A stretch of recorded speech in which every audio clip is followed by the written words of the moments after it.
Então levaram-lhe um endemoniado que era cego e mudo. Diga assim comigo, cego e mudo. E Jesus o curou, de modo que ele pôde falar e ver. Todo o povo ficou atônito e disse: não será este o filho de Davi? Mas quando os fariseus ouviram isso, disseram: é somente por Beelzebu, o príncipe dos demônios, que ele expulsa demônios. Jesus, conhecendo os seus pensamentos, disse-lhes: todo reino dividido contra si mesmo será arruinado, e toda cidade ou casa dividida contra si mesma não subsistirá. Se Satanás expulsa Satanás, está dividido contra si mesmo. Como então subsistirá seu reino? E se eu expulso demônios por Beelzebu, por quem os expulsam os filhos de vocês? Por isso, eles mesmos serão juízes sobre vocês. Mas, se é pelo Espírito de Deus que eu expulso demônios, então chegou a vocês o reino de Deus. Ou, como alguém pode entrar na casa do homem forte e levar dali seus bens, sem antes amarrá-lo? Só então poderá roubar a casa dele. Aquele que não está comigo está contra mim, e aquele que comigo não ajunta, espalha. Por esse motivo eu lhes digo: todo pecado e blasfêmia serão perdoados aos homens, mas a blasfêmia contra o Espírito não será perdoada. Todo aquele que disser uma palavra contra o Filho do homem será perdoado, mas quem falar contra o Espírito Santo não será perdoado. Nem nesta era, nem na era que há de vir. Considerem, uma árvore boa dá bom fruto, uma árvore ruim dá fruto ruim, pois uma árvore é conhecida por seu fruto. Raça de víboras, como podem vocês que são maus dizer coisas boas? Pois a boca fala do que está cheio o coração. Pai, essa é a tua palavra, ministra em nós. Nós precisamos do teu Espírito nesse tempo, mediante a tua palavra e mediante a ceia que iremos celebrar aqui, no momento onde o Senhor ordenou para lembrarmos do Senhor constantemente, mediante a ceia. Visita-nos, fale-nos aos nossos corações, em nome de Jesus. Amém. Irmãos, essa é uma dos milagres que Jesus operou.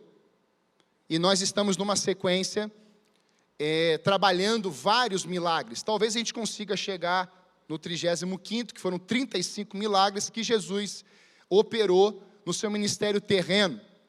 Esse aqui, ele pode estar ali no 10º milagre.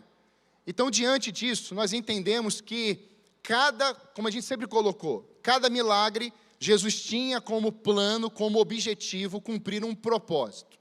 Milagres realizados por Jesus não tiveram como foco a visão de necessidade primária. Todos os milagres que Jesus operou tinham um propósito. Você pode falar isso comigo? Todos os propósitos que Jesus operou tinham a ver com propósito. E é diante desse quadro que nós temos agora um homem cego, mudo e, além disso tudo, endemoniado. Pessoas que são cegas, pessoas que não falam e não ouvem, têm um grande desafio na sua vivência terrena, seus relacionamentos. É muito difícil para essas pessoas andar, fazer ações, atividades. Agora você imagina uma pessoa que era cega, mudo, e agora está endemoniado. Uma fortaleza das trevas o oprimindo, o dominando. E eu quero separar nessa introdução, mostrar para você o que é opressão e o que é possessão. Muitos já sabem isso, mas alguns se confundem, porque uma vida oprimida é uma pressão em cima dessa pessoa. É como uma prensa, ela está sendo esmagada, mas não dominada. Opressão é isso. Possessão é onde a pessoa não consegue mais falar como um humano, natural. Ela está presa. Alguém fala por ela.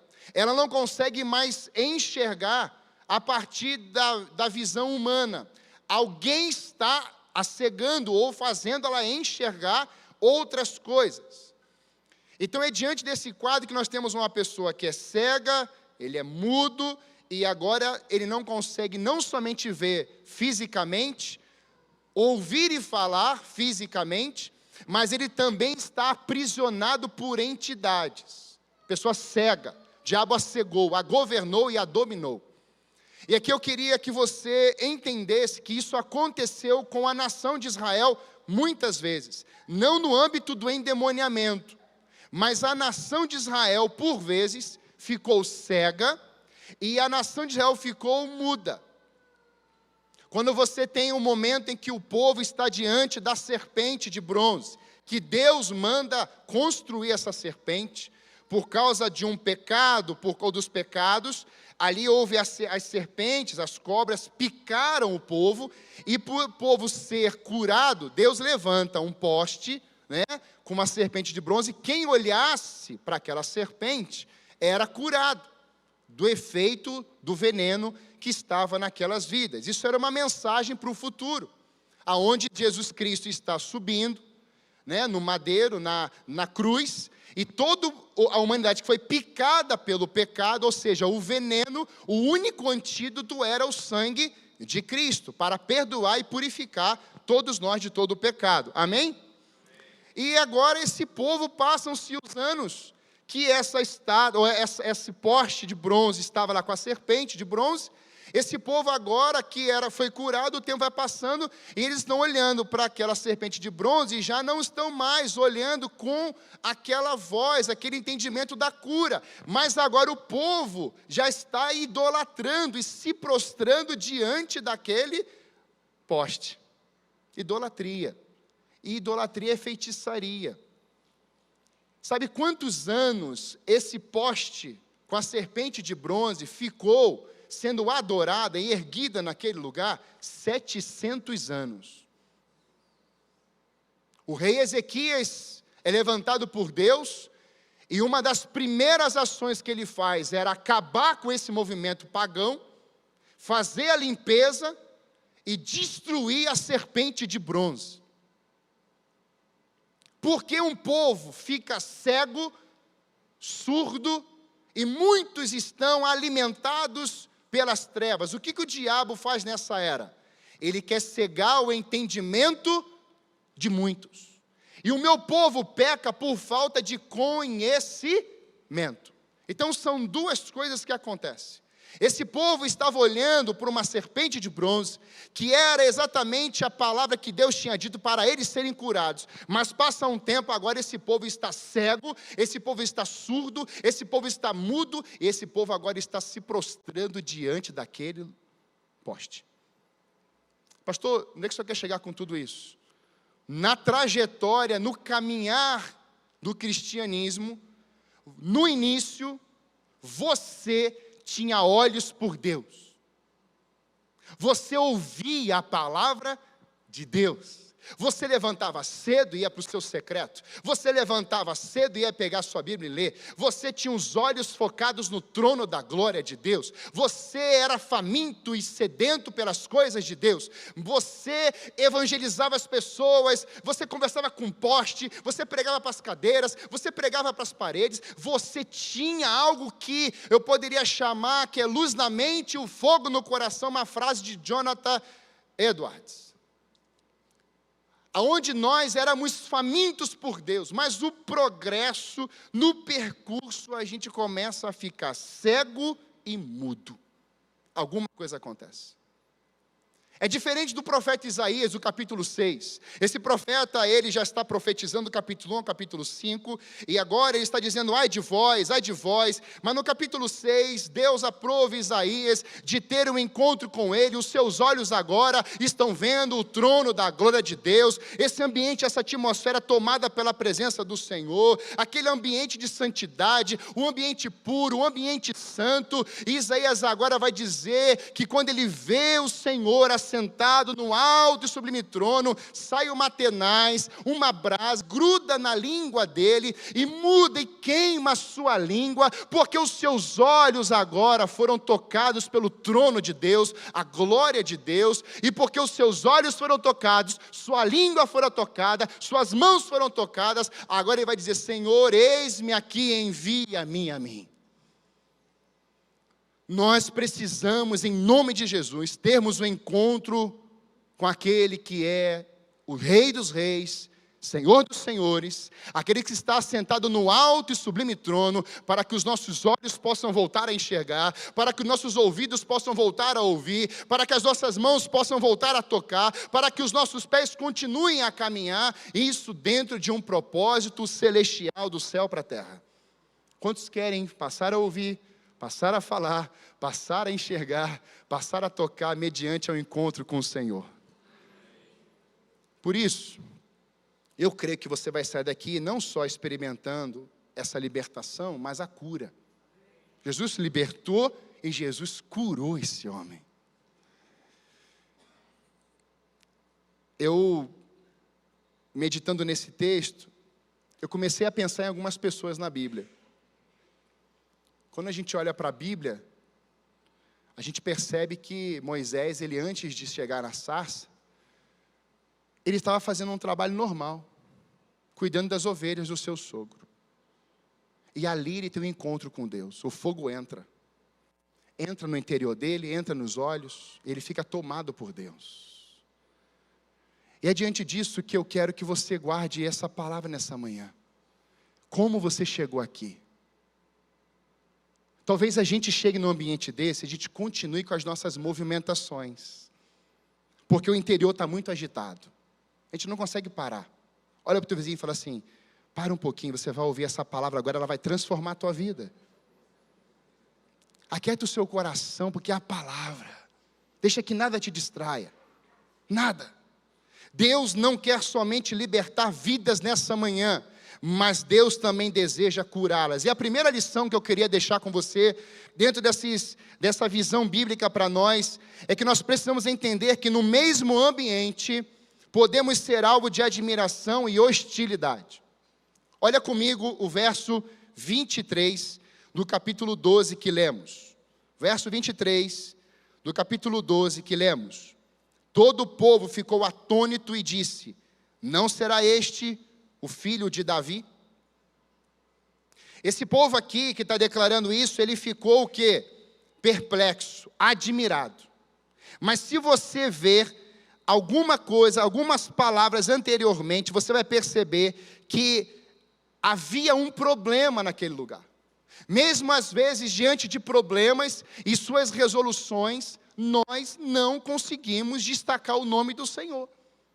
Porque é aquilo que o pastor disse. Nós estamos olhando para dentro de nós, nossas necessidades, é o nosso eu. Se o outro é abençoado, ele prospera, ele vence. Se o meu coração tem inveja, se o meu coração não é curado, ao invés de eu torcer e me alegrar com a conquista dele, eu não me alegro. Pelo contrário, eu fico irado. E aqui nesse ambiente, Jesus está com essas pessoas.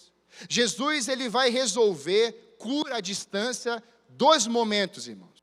Esse aqui e com a menina Cirofenícia, aonde uma declaração de Cristo, os estrangeiros, gentios, é declarado verbalmente e um milagre acontece no lugar sem Jesus chegar lá pessoalmente, fisicamente.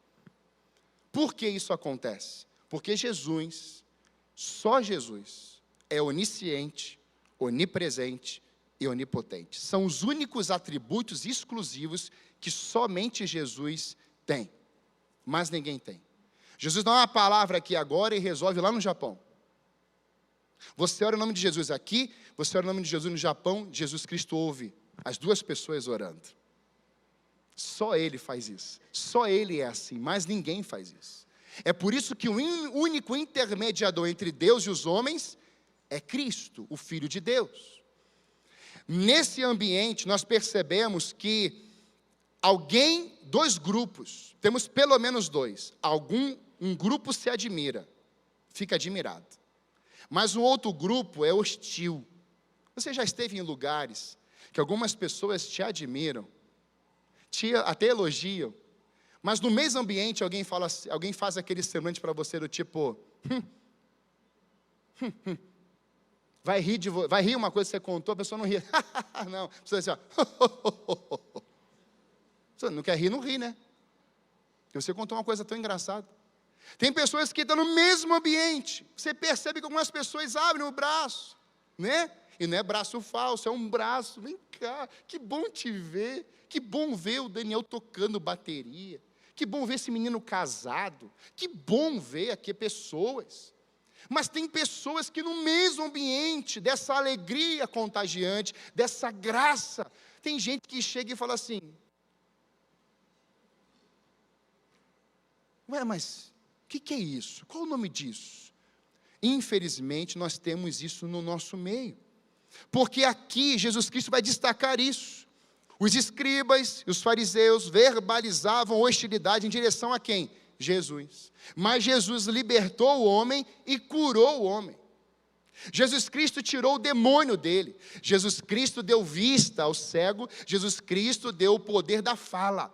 Ele passou a ver e passou a ouvir. Sabe, irmãos, quando eu meditava nisso aqui, eu pensei em uma pessoa tendo um encontro com Jesus num culto. É por isso que Lucas capítulo 15, você vai ver a dracma perdida, o pessoal fazendo festa. Um filho perdido, voltando para casa, o pessoal fazendo festa. Um servo, uma ovelha perdida, voltando e todo mundo celebrando. E nós paramos de celebrar o quê? Conversões. E nós temos que voltar a celebrar o quê? As conversões. Nós temos que voltar a vivenciarmos essa alegria do Evangelho, como cantamos, da cruz, da pessoa dizer: eu era cego, mas agora eu posso ver, eu não conseguia enxergar, eu não conseguia perceber, mas agora os meus olhos podem te ver, meu coração se prostra diante desse Deus, eu falo e Ele ouve, e Ele fala e eu ouço, eu tenho um relacionamento. Nós precisamos voltar a celebrarmos esse tipo de ação do Espírito no meio da igreja. É onde o incrédulo sai do inferno para o céu. É onde o ímpio abandona o pecado e se derrama na presença do Eterno. As palavras mudam, o processo da vida muda, o casamento muda, os filhos mudam, o linguajar muda, a roupa muda. Por quê? Porque o coração encontrou a verdade. Sabe, eles viram, mas eram cegos. Eles ouviram, mas eram surdos. Eles poderiam dizer, mas não falavam coisas boas. Por quê? Porque o coração dos fariseus e a mente deles eram corações e mentes necrosadas. Sabe, irmãos, esses escribas e fariseus, tomados por uma inveja diante da crescente popularidade de Jesus, deram mais um passo no projeto de difamá-lo e impedir que o povo o seguisse. Esse era o intuito. Por isso que Provérbios 14:30 vai dizer assim: o ânimo sereno é a vida do corpo, mas a inveja é a podridão dos ossos. Eles já haviam censurado Jesus algumas vezes, eles já estavam ridicularizando Jesus algumas vezes. Esse é o grupo ruim da hostilidade. E agora, para entornar o caldo, eles dizem que aquela obra que Jesus fez da libertação era por causa de um alinhamento com Beelzebu. Sabe, essa junção das palavras Beelzebu significa Baal, significa Senhor, e Zebu significa mosca. Resumindo, é o Senhor das moscas. A atribuição que os fariseus e os escribas estavam dando na libertação e na cura daquele homem era um alinhamento em suas mentes, dizendo que o Senhor Jesus Cristo estava alinhado com Beelzebu, o Senhor das moscas. Só que nós temos que entender uma coisa: as críticas dos fariseus não pararam Jesus. E a minha pergunta hoje nessa manhã é: o que é que tem paralisado você? Tem gente que se paralisa por causa do clima. Tem pessoas que se paralisam por causa de um olhar. Tem pessoas que se paralisam por causa de uma ideia contrária. Tem gente que fica paralisado por causa de conceitos. Tem gente que paralisa porque a esposa não está lá esse dia, ou porque o marido não está lá esse dia, porque o filho está doente. Tem pessoas que paralisam uma vida com propósito por causa das circunstâncias terrenas. Entrega chamado, coloca os dons na prateleira, dá as costas para o altar de Deus. Então são pessoas que estão vivenciando com o terreno. Mas Jesus Cristo não andava pelos fariseus, não andava pela crítica dos escribas, Jesus Cristo não andava por enfermos enquanto ele estava na terra, Jesus Cristo caminhava em direção à cruz. O plano era a cruz, a missão era a cruz, a vivência de Cristo era terrena sim, mas o seu ministério, a conclusão dele envolvia uma cruz, uma morte, mas glória a Deus, ao terceiro dia envolvia também uma ressurreição. Jesus Cristo não poderia andar na terra e dizendo, olha, porque você me elogia, eu estou contigo, porque você me critica, eu te abandono. Não, Jesus Cristo tinha um objetivo, um foco, uma palavra, uma determinação do Pai. Você tem uma cruz. Sabe, a mensagem que Jesus fala em Mateus é exatamente essa. Aquele que quiser seguir a mim, negue-se a si mesmo, toma cada dia a sua cruz, vem e siga-me. Por que isso acontece? Porque muitas vezes estamos alimentando o nosso interior com os louvores da terra. E o povo que adora, o povo que exalta, o povo que está aí na visão celestial, é um povo que se une ao céu com adorações celestiais. Então nós temos que parar de ouvir e de enxergar o que a terra produz. E temos que começar a dar uma olhadinha como Isaías viu. Deixa eu ver, Senhor. O que o céu está cantando? Aleluia. O que o céu está vendo? Aleluia. O que está acontecendo lá? Eu quero que essa presença inunde o lugar que eu estou. Eu quero que essa glória entre nos ambientes que eu estou. Eu quero que a minha casa seja um ambiente de adoração, um ambiente de exaltação, um ambiente do quebrantamento, um ambiente da glória, um ambiente da cura, um ambiente da libertação, um ambiente da graça, do perdão, do amor. Mas pastor, como eu consigo isso? Sendo um recipiente da glória de Deus.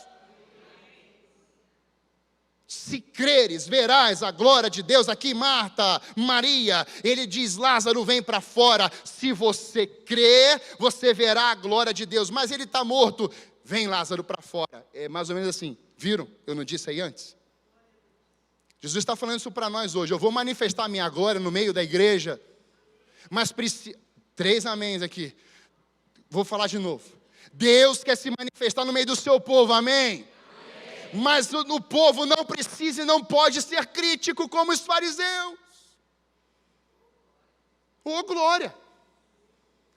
Há uma diferença, irmãos, em sermos filhos, que vamos vivenciar um crescimento, a busca, e vamos examinar bem as escrituras, porque tem heresia, porque tem mentira, porque tem gente que está prejudicando os inocentes, os pequenos, mas eles vão se acertar com Deus. Mas há um povo, irmãos, que olha para o trono, não olha para o pastor da igreja, não olha para as pessoas que estão fazendo coisas boas ou ruins. Eles têm um referencial, um modelo, Cristo.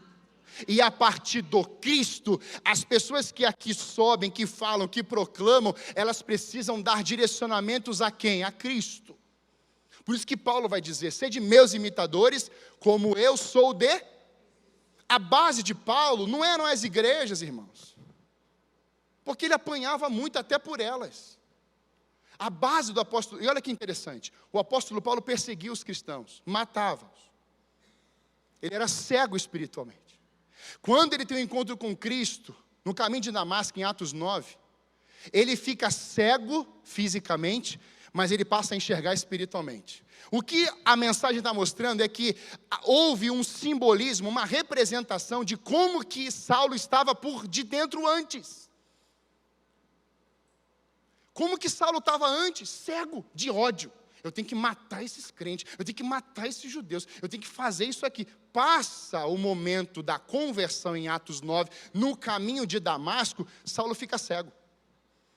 Mas está enxergando o Senhor da glória. Quem é esse Senhor? Ele levanta, agora eu vou te usar, Paulo. E 3 dias depois, Paulo em jejum, 3 dias, grave bem isso, 3 dias em jejum, sem comer, sem beber, ele procura alguém direcionado pelo Espírito Santo, e esse discípulo, quando coloca a mão na cabeça do Paulo, esses escamas caem, ele é liberto daquelas escamas. Aquilo aconteceu, irmãos, 3 dias de um movimento na presença do Senhor. Irmãos, nós temos que nos voltarmos completamente para o Senhor nesses dias. Que as escamas vão cair, até dos olhos dos crentes. Os tampões que estão lá, fechando os ouvidos, vão começar a cair. A frieza do coração vai ter que dar lugar ao calor do Espírito Santo de Deus. São encontros poderosíssimos. É por isso que o Paulo vai destacar em Colossenses 2, 6 a 7. Portanto, assim como vocês receberam a Cristo Jesus, o Senhor, continuem a viver nele, enraizados e edificados nele, firmados na fé, como foram ensinados, transbordando de gratidão. Paulo está pregando para a igreja, os Colossos, dizendo assim: olha gente, continuem enraizados, continuem sendo edificados, continuem buscando ao Senhor, e não parem com isso, mas que esses ensinamentos possam produzir em vocês esse transbordamento de gratidão. Irmãos, qual o problema do farisaísmo? Murmuração, reclamação, crítica, dedo. E à noite eu vou falar isso, um povo que está no deserto murmurando, e morre. Sabe, os fariseus e escribas murmuravam. Quem murmura é anti-adoração a Deus. Não é grato, mas somente cobra e critica. Eu poderia ler para você alguns textos de que o povo experimentou tantas maravilhas e optou pela murmuração na peregrinação. Irmãos, o Salmo 126, o povo está retornando do exílio babilônico. Esse povo está voltando como? Nós voltamos como os que sonham, lançamos sementes, e as nossas lágrimas estavam molhando aquela terra. Irmãos, nós temos que olhar a peregrinação, não como se fosse algo diabólico, como se fosse algo assim, meu Deus, não, olhe para a peregrinação diante de Deus. Por isso que Deus ia na nuvem, como a nuvem, e guiava o povo na nuvem, aleluia. Da noite fria, aquele vento no deserto, fogo. De dia, nuvem. Não tem mais proteção, tem proteção, mas tem provisão na terra. O povo de Deus na peregrinação tem proteção e provisão do alto. Essa é a verdade para a igreja nesses dias. Mas nós olhamos para isso muitas vezes e começamos a ouvir os espias, os 10. Vão lá espiar. Vão os 12. Uau! É boa, a terra é maravilhosa, a terra produz. Foi exatamente como o Senhor disse, mas os 10 estão voltando e escrevendo. Viu? Vamos colocar tudo aqui em acordo que o negócio lá é até bom, mas não vai dar para a gente entrar. Aí levanta um Caleb, tomado por Deus, e dá o Mortal Kombat lá, né? Calem-se! É o Jack Chan. Tem hora que tem que aparecer um Jack Chan, né? Para a gente, meu Deus, tomar um susto, é verdade. Só que o Josué, está com ele. Verdade, Caleb, o negócio está feio. Os caras aí, a gente consegue. E os 2 estão ali na unidade. Mas tem 10 murmurando e olhando só o problema. Esses 10, irmãos, podem representar os fariseus. Porque eram pais espirituais das tribos. Pai e mãe que está aqui hoje, por favor. Você carrega uma responsabilidade do céu. Como filho de Deus. Uma pessoa selada pelo Espírito.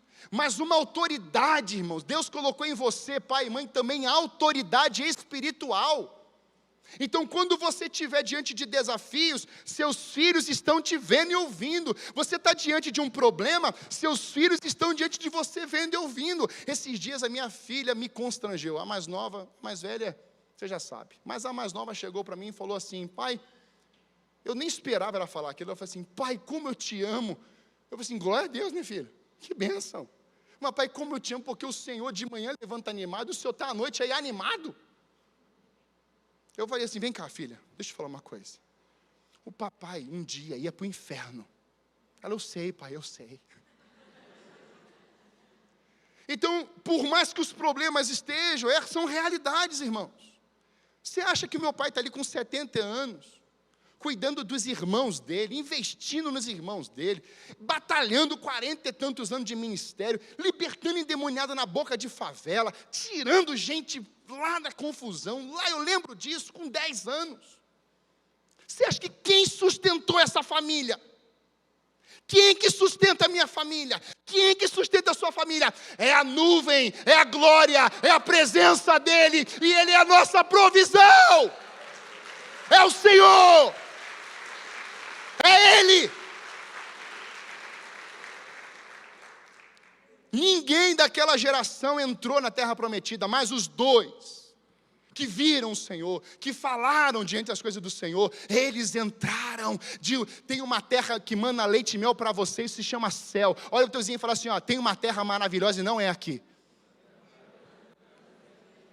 A Nova Jerusalém, Apocalipse, não vai descer, não é a gente que vai subir, a Nova Jerusalém vai descer. Tem gente construindo torre para cima, são os Nimrodes da vida. Mas irmãos, eu quero olhar para o céu assim: nós estamos construindo essa Nova Jerusalém. Eu já faço parte, porque eu já estou com a eternidade dentro de mim. Esses escribas e fariseus, eles carregavam a murmuração, era o veneno. Mas ouça isso: o antídoto contra a murmuração, contra o veneno, é a unção. O apóstolo Paulo, em Atos capítulo 28, chega em Malta, ele pega alguns gravetos para fazer uma fogueira. Quando ele encosta nos gravetos, sai uma víbora, uma serpente, pica a mão dele. Tem um povo assistindo, a víbora gruda na mão dele. Víbora, irmãos, era o veneno, era para matar Paulo. Paulo reage, sacode a mão e a víbora sai. Quando o pessoal olha para ele e fala assim: esse cara vai morrer. Paulo morre? Ué, mas por que Paulo não morre? Diga assim: a unção é superior e muito ao veneno da cobra. A veneno da cobra vem Adão e Eva, eles são separados, mas vem Jesus Cristo de Nazaré, o Messias, o ungido de Deus, que tiraria o pecado do mundo. Ele diz: agora eu estando em vocês, eu já batizei vocês, eu já entrei em vocês, e agora tudo que estava morto vai ter que passar a viver. Vocês estando em mim, vocês vão viver eternamente, e o diabo não poderá tocar nos meus.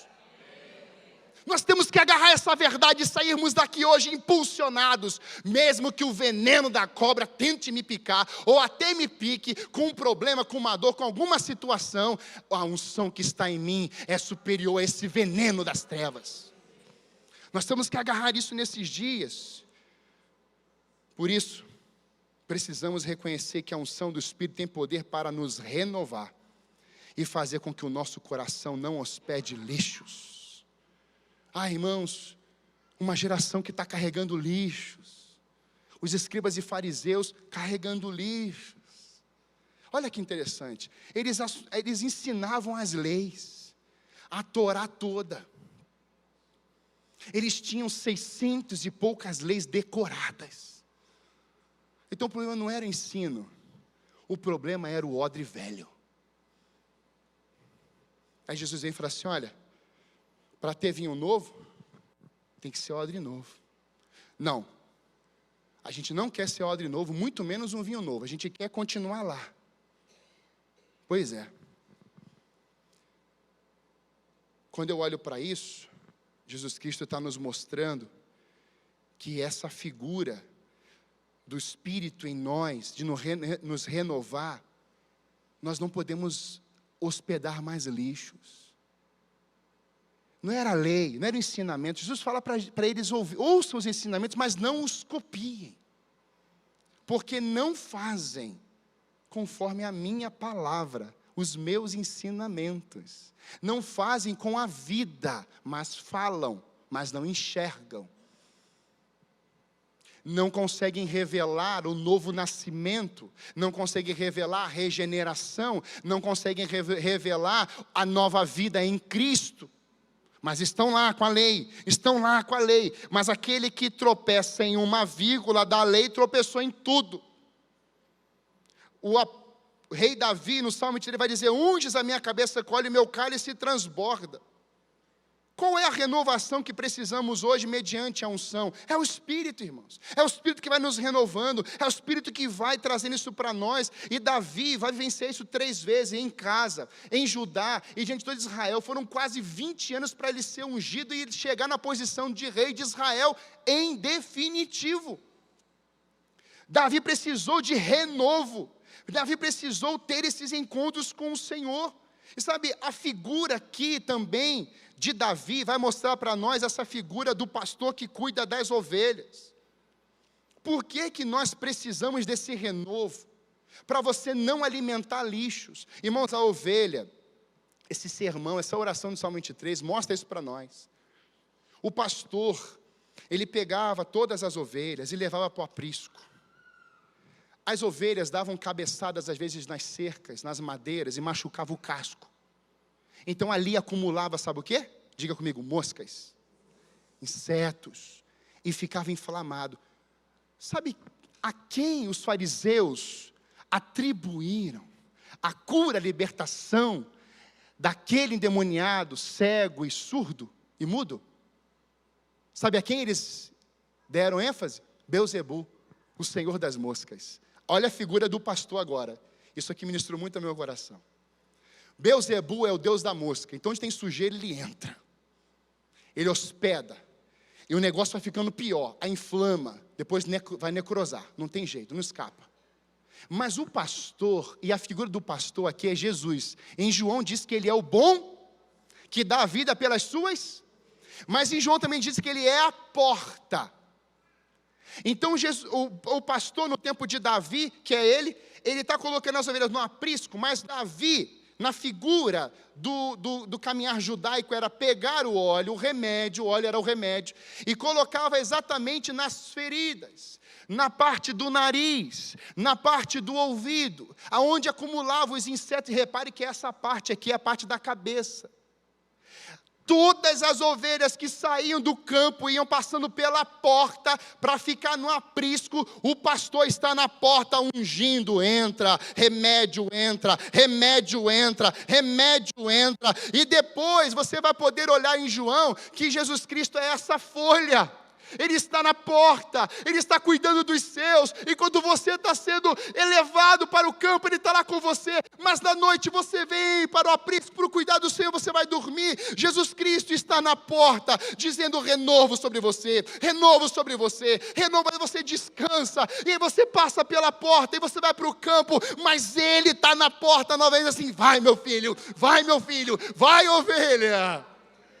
Sabe, isso mexe conosco, porque na figura do bom pastor, ele cuida dos seus. Mas e o mal? O mal está tentando roubar, matar e destruir. Sabe, irmãos, eu olhei isso aqui, eu estava estudando, e o pastor ungia todos os orifícios das ovelhas: nariz, ouvido e cabeça. A ovelha só entrava para dormir se ela se submetesse a ser ungida pelo pastor. E aqui não é ministério, não é pastor de igreja, esquece isso. Você é ovelha de Jesus Cristo, eu só estou aqui como representante. Mas é quando você se apresenta de Jesus e fala assim: olha, tem uma ferida aí, tem um problema aí, tem uma questão aí não tratada. Aí você fala assim: eu não quero aprisco.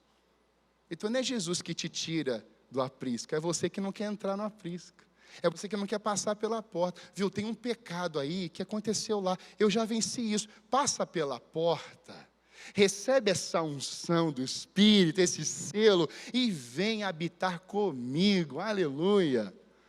Sabe, eu olho para essa verdade, eu percebo que a unção, de proteção, ela começou em Jesus. A unção de proteção é Jesus. É a presença do Espírito Santo em nós. Em último lugar, quero chamar a banda. Precisamos compreender que Jesus não veio para um sistema religioso pronto, ou criar um sistema religioso. Jesus veio para nos reconectar ao Pai. E aqui, o verso 23 vai nos mostrar: é este porventura o filho de Davi? E nesse momento eu quero casar com a ceia. Preste atenção, redobre sua atenção agora. Todo o envolvimento de Cristo terrenamente falando era: eu vim para reconectar vocês ao Pai. Ele vai falar isso: eu e o Pai somos um. O plano de Cristo era vencer na cruz, para nos dar o que? O véu rasgar, de cima para baixo, e termos acesso livre por meio de Cristo ao Pai. Mas pastor, isso foi um acidente, isso aconteceu do nada. Quando esse povo que admirava Jesus, esse grupo, vai dizer: é este porventura o filho de Davi? Sabe o que causou nos fariseus e escribas? Inveja, ódio, rancor. Sabe o que foi que gerou no coração dessa cúpula crítica? Desse povo que olha e não consegue ver o que está sendo feito de bom, mas olha e fala assim: eu não consigo enxergar nada de bom. Sabe o que gera no coração dos fariseus e escribas? Raiva. O povo dele vai crescer.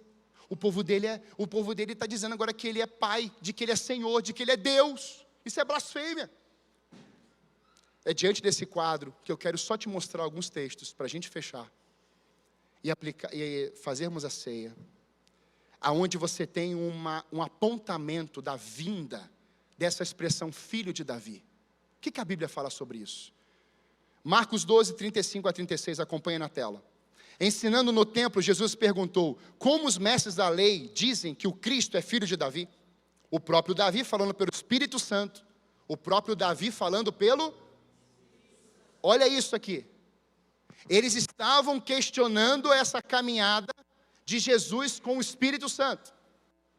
E lá já, em Marcos, nós já estamos vendo já que outro evangelista está expressando essa vivência, citando Davi, por meio também do Espírito Santo. Está lá na Antiga Aliança. O Senhor disse ao meu Senhor: senta-te à minha direita, até que eu ponha os teus inimigos debaixo dos teus pés. O próprio Davi o chama Senhor. Como pode, então, ser ele seu filho? E a grande multidão ouvia com prazer. Tem um povo, e esse povo eu creio que é você, ouvindo ele com prazer. Quem ouve o Senhor com prazer? O filho de Davi, nós estamos ouvindo com prazer. O filho de Davi, nós ouvimos com prazer. O filho de Davi, nós ouvimos com prazer. Gênesis 49, 8 a 10. Judá, seus irmãos o louvarão. Sua mão estará sobre o pescoço dos seus inimigos. Os filhos de seu pai se curvarão diante de você. Judá é um leão novo, um leãozinho. Você vem subindo, filho meu, depois de matar a presa, como um leão. Ele se assenta e deita-se como uma leoa. Quem tem coragem de acordá-lo? O cetro não se apartará de Judá, nem o bastão de comando de seus descendentes, até que venha aquele a quem ele pertence, e a ele as nações obedecerão. Está falando de Jesus, o leão. 2 Samuel 7, 12 a 16, olha os apontamentos. Quando a sua vida chegar ao fim, e você descansar com os seus antepassados, escolherei um dos seus filhos para sucedê-lo, um fruto do seu próprio corpo, e eu estabelecerei o reino dele. Será ele quem construirá um templo em honra do meu nome, e eu firmarei o trono dele para sempre, e serei seu pai, e ele será meu filho. Quando ele cometer algum erro, eu o punirei com o castigo dos homens, com açoites aplicados por homens, mas nunca retirarei dele o meu amor, como retirei de Saul, a quem tirei do seu caminho. Quanto a você, sua dinastia, seu reino permanecerão para sempre diante de mim, o seu trono será estabelecido para sempre. Jesus, rei sobre os reis, o trono de Jesus sempre será estabelecido, nunca destruído. Mas você tem Isaías 9, um menino nos nasceu, um filho se nos deu, o governo está sobre os seus ombros, e ele será chamado maravilhoso conselheiro, Deus poderoso, Pai da eternidade, príncipe da paz. Ele estenderá o seu domínio e haverá paz sem fim sobre o trono de Davi e sobre o seu reino, estabelecido e mantido com justiça e retidão, desde agora e para sempre. Mas olhe Jeremias 23, dias virão, declara o Senhor, em que levantarei para Davi um renovo justo. Esse renovo é com R maiúsculo, renovo justo. Um rei que reinará com sabedoria e fará o que é justo e certo na terra. Em seus dias Judá será salva, Israel viverá em segurança, e este é o nome pelo qual será chamado: o Senhor é a nossa justiça. Miqueias 5:2. Mas tu, Belém Efrata, embora sejas pequena entre os clãs de Judá, de ti virá para mim aquele que será o governante sobre Israel. Suas origens estão no passado distante, em tempos antigos. Agora olha esses dois, Apocalipse 5, de 1 a 5. Então vi na mão direita daquele que está sentado no trono um livro em forma de rolo, escrito de ambos os lados e selado com 7 selos. Vi o anjo poderoso proclamando em alta voz: quem é digno de romper os selos e de abrir o livro? Mas não havia ninguém, nem no céu, nem na terra, nem debaixo da terra, que podia abrir o livro, ou sequer olhar para ele. Eu chorava muito. João está falando, eu chorava muito,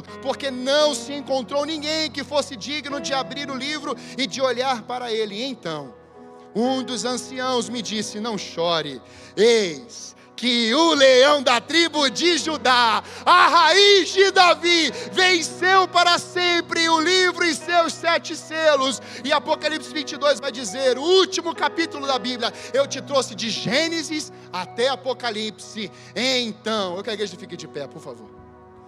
Isso precisa entrar em você e em mim. É a palavra, irmãos.